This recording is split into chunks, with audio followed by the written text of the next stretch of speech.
Seeing how the texture changes, how the colour changes, the forms, just seeing something that was once so inert come alive, I think that's what really fascinates me. My name is Jason deCaires Taylor. I'm a sculptor who works with nature, creating artworks that transform into natural habitats, while exploring the human condition and our complex and evolving relationship with the natural world. Over the past 20 years, I've created over 1,000 underwater sculptures and founded 5 underwater museums. From the Pacific Ocean to the Great Barrier Reef, the Indian and Atlantic Oceans, and the Mediterranean and Caribbean seas. Some works are in tidal areas, such as the River Thames in London or the icy fjords in Oslo. Others never touch the sea, but mimic its textures and spontaneous forms.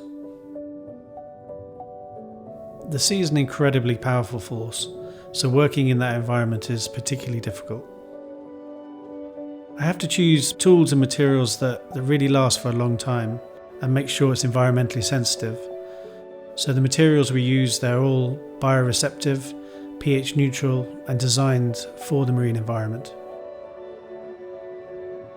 Each of the installations, I want them to have a regional identity and be connected to the cultures and people that live there, who are connected to the sea and that their lives are often dependent on it.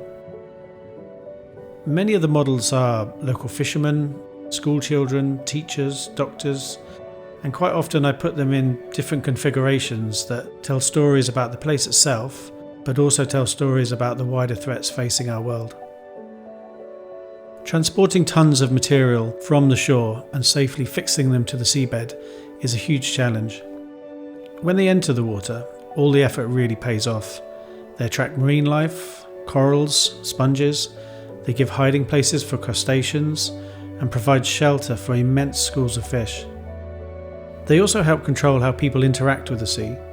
They draw tourists and concentrate them on these artificial reefs, which gives natural areas some respite from tourism traffic. Sometimes they even help create marine protected areas. The seabed is no longer a place of extraction or a place of resources. It becomes something a bit more sacred, a living museum. The threats to the oceans are colossal. 90% of reefs are in danger, the sea's chemistry is dramatically changing, and over 44,000 marine species face extinction. But I find people aren't particularly motivated by facts, figures, and statistics, or even catastrophic warnings. Often I think the big decisions we make in life are governed by feelings. And I think artists and storytellers have a very important role in changing how we feel about the natural world. Through my works, I try to tell stories that can connect with people emotionally and help change how they relate to the sea. When I go back to these places and I meet some of the people who are part of the initial work 10, 15 years on, they're still extremely proud. Seeing how these people's lives have changed, but also how the sculptures have changed, for me it's really moving. I love to explore the sea through my art, and in many ways for me the journey's just begun.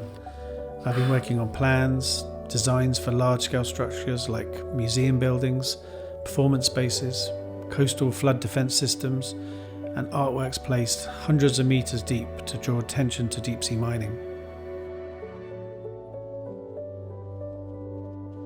We're never going to engineer or negotiate ourselves out of this ecological crisis. That's only part of the solution. For me, it's about changing our values and belief systems. But watching nature reclaim its space gives me a sense of hope and a real sense of healing. If we can reconsider our relationship to nature, to revere it, be reminded that we are nature ourselves, we might see who we really are and what an incredible world we're really part of.